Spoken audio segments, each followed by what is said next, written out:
Le président kenyan Uhuru Kenyatta a conduit une délégation gouvernementale auprès de China Exim Bank en vue de demander un financement supplémentaire pour la construction de la ligne de chemin de fer Nairobi-Mombasa. Ce prêt supplémentaire d'un montant de 370 milliards de shillings kenyans, soit 3,59 milliards de dollars, permettra de financer la construction de la troisième phase du projet de chemin de fer Nairobi-Mombasa.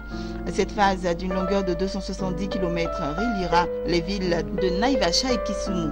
Cet appui financier portera ainsi le total des financements accordés par China Exim Bank à ce projet de chemin de fer à 847 milliards de shillings kenyans, environ 8 milliards de dollars.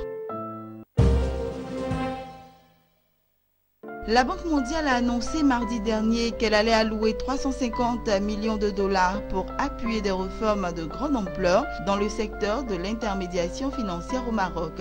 Selon un communiqué rendu public par l'institution, ce prêt permettra aux PME marocaines d'accéder à de nouvelles sources de financement tout en améliorant le cadre de supervision bancaire. Il devra également favoriser le développement du marché des capitaux en élargissant la gamme des instruments disponibles et en renforçant la protection des investisseurs marocains. Enfin, cet appui financier contribuera à la pérennité financière de la caisse de retraite de la fonction publique qui pourra ainsi rester un important investisseur institutionnel.